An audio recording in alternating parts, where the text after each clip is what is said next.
Hu Tao, Paimon's trying to say without hurting your feelings that you're looking for people that are dying. Don't you think that's a bit sadistic of you? I know I say that term a lot, but seriously. You don't ask, just go to random people and ask, hey, are you dying? I'm like, that's just, first off, that's dark. Second off, that's also messed up. And why on earth would you ever ask that to people? That is not cool. Ever, in my opinion. I know it's just a game, but seriously, Hu Tao. Meng, I'm back. I'm afraid we're still no closer to finding Big G. I see. Well, I'm just sorry for the trouble. I've already searched in all the likely places. Who is this Big G anyway? I guess I should start at the beginning. My home was in the vicinity of Wuwang Hill. In my youth, I had a good many friends there. Big G was one of them. We were the best of friends. Inseparable, really. But one day, there was an accident. And that was the end of him. I've never forgotten. Too many memories, I suppose. I often return to Wuwang Hill. But recently, after one such visit, I started to feel strange. Now, every night, Big G appears in my dreams. I can't help but wonder, did I disturb him somehow? Perhaps. I don't have proof, but I can't stop worrying. I get more anxious every day. How would I ever come to terms with my childhood friend becoming an evil spirit? That's why he joined Wangsheng Funeral Parlor. In place of a salary, I'm helping him deal with this matter. And in fact, what Meng has said is entirely plausible. Spirits on occasion do find a way into our world. But as for evil spirits, I think you're scaring yourself. Even I have only encountered malevolent forces a handful of times. But are you sure there's no danger? I couldn't bear for him to go around harming people. You see what I mean? Look at the state of him. If we can't find Big G, it'll eat away at Meng forever. Those people we found today were also Meng's childhood friends. I thought there was a good chance Big G might have hidden among them. But here we are, empty-handed. Wuwang Hill, childhood friends? Seems like we're out of leads. Sorry, excuse me. Is this Wangsheng Funeral Parlor? My name's Luo Chung. I've had this awful feeling recently, like something's staring at me. Some of my friends and I went to Wuwang Hill the other day on a dare. After I returned home, I fell ill. I've been having recurring nightmares, but the doctors can't find anything wrong with me. I think that it's a curse, right? I've been cursed by a demon. Say no more. There's no doubt it's a demonic curse, all right, and a serious one at that. You believe so too? That it's just like they say in the tales of old. The vengeful spirits of the gods who fell in the Archon War return to cast their evil curses upon mortals. And if the curse isn't lifted, it will burn through the body, laying waste to flesh and bone. Oh, what a wretched end! The symptoms I'm having are just like those described in the tales. Wuwang Hill? No, I don't think it was a curse. It was probably just Big G. Hold your horses, both of you. There's no need to creep each other out. Isn't that exactly what you like to do, though? Wangsheng Funeral Parlor specializes in demonic stuff like this, right? Help me. I beg you. I'm too young to die. All right. Don't panic. Leave it to me. You've come to the right person. However, in order to lift the curse, we need a suitable location, and we need to make some preparations. Come with me, my trusty assistants. I'm going to need your help. I guess I'll come too. Help him make the preparations first. The incense exorcism, the one I taught you. When you're ready, come and find me. Once we've finished with this, we'll get back to the Big G matter. Okay, I guess. Right. Let's go.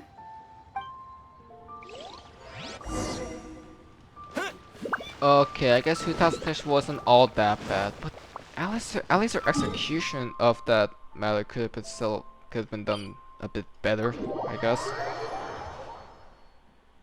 Like if like could you mention like I guess they cannot I guess you cannot mention about Big G, otherwise it would have brought them some traumatic past or traumatic memories they want to forget about, which is fair. But don't ask if they are ready to die. That's just really dumb. Because that's basically what Hu Tao is asking you to do. Like she's basically asking, ask the director of the funeral parlor, like, oh, are you like are you ready to die? Because this funeral parlor will sell things, will have things for you after you die. I'm like, what? That's no. What No. mysterious rituals are you gonna perform here? No ritual at all. We just need to kill some time. Eh? Wait, you didn't take all that vengeful god's curse stuff seriously, did you? They were eradicated ages ago. You saw those two. One thinks he's been cursed, and the other one believes his friends turned into an evil spirit. It's hard to reason with them. Now you see why I believe that ordinary folks should be kept in the dark. I've seen too many people lose their senses on account of things like this. If you want to calm them down, you need to convince them with something tangible. And the best way to do that is to make a great show of destroying the boogeyman they believe in before their very eyes. Sounds like that might work. If you were trying to cheer up a 3-year-old. Why would you ask that? Paimon just wants to know why we can't tell everyone the truth. Because you can't guarantee that telling an ignorant person the truth will improve the situation instead of exacerbating it. What I can do is pretend to pull back anyone who believes their time is nigh. But since the curse is imaginary, our fix will also be make-believe. Makes sense. But why would anyone believe that it's a curse? Do you know the history of the Yaksha?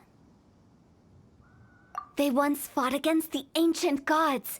They fought brilliantly in a battle that engulfed the whole world in darkness. Although the gods were defeated in the end, their resentment persevered. That resentment turned into a pestilence spreading amongst the ordinary folk. Hysteric people mistook it for the curse of the gods. The plague took the lives of many, which only furthered its spread, as the dead were a breeding ground for the disease. Then someone discovered how to prevent it from spreading, purify the air, and burn the bodies of the deceased. The pioneers of these practices were, you guessed it, the founders of the Wangsheng Funeral Parlor. Paimon didn't see that coming. Really? Yes. Anyway, it took many years, but eventually the plague was completely eradicated. We've dealt with similar phenomena multiple times throughout the ages. Each time we successfully restored the balance between life and death. To sum it up, we are gatekeepers, guarding the border for the sake of both the living and the dead. So when I say this curse is just a figment of the imagination, I say it with more certainty than most. But I also can't really go telling people that the ancient plagues were real, or it would incite panic. Anyway, let's wait a bit more and get ready for the show. This leyline monolith will make for a really great prop. Oh, you're finally here! We just finished our preparations. Now, look here. This device is used to drive away evil spirits. It'll absorb the curse inside you and cause it to take a physical form. But don't worry, the traveler here is a seasoned warrior and will assure our safety. Oh, right. I forgot to tell you. It'll be fine. Will that really solve my problem? Trust the director. She might look like a weirdo, but she's serious about everything she does. How can you call me a weirdo? I mean, wouldn't you say it's more charmingly naive or disarmingly different? All right, let's get down to business. My glamorous assistant, please activate the device.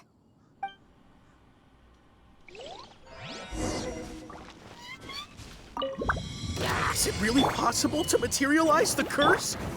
We get to see combat once after a long time.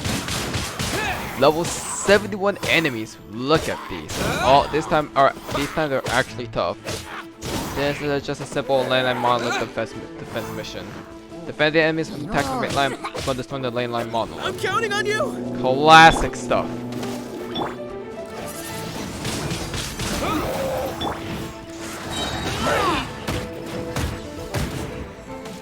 Look at the 1,000 damage I'm dealing with.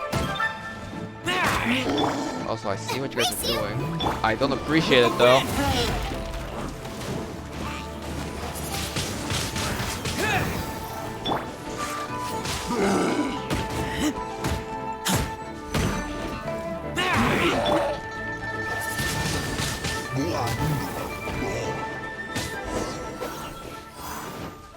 There we How are go. you feeling?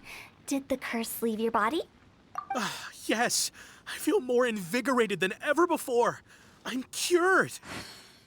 I can't express how grateful I am for your and the Traveler's help. If it hadn't been for you, the curse would have taken my life. Great. In which case, I guess now I can tell you. You've been pranked. What? This exorcism device, people like you wouldn't recognize it, but it's just an old ley line monolith deceptively effective at attracting monsters. And those were real monsters, not a manifestation of your curse. So riddle me this. If I didn't do anything to lift the curse, then what's the cause of your sudden recovery? The curse wasn't real? Then why was I sick? Well, you caught a cold, ate something bad, or just scared yourself sick. It's anyone's guess, but I'm leaning towards the last option. Wouldn't be the first time in my career. How unexpected. I also didn't expect that, but still, I'd like to thank you. Don't mention it. I found a way to deal with your fears this time, but I can't do it over and over again, so I'd appreciate it if you try not to give in to superstitions in the future. Human life is short. Enjoy it while it lasts. Wow, what a weird thing to say. I shall head back. I'm sorry for troubling you. I feel relieved to see that it wasn't Big G's doing. However, unless he crosses the border, there will be no end to his antics. Since we are done with the matter at hand, can we resume our search for Big G? I believe that won't be needed. He found us first. Big G? I didn't mean to bother you. Any of you. This is Big G? He's just a child? Oh, well, he is a spirit. It's quite normal that he looks just like he did when he left this world. That's not what Paimon imagined when Paimon first heard the name Big G. Let's bring him back to Wangsheng Funeral Parlor. We have much to do.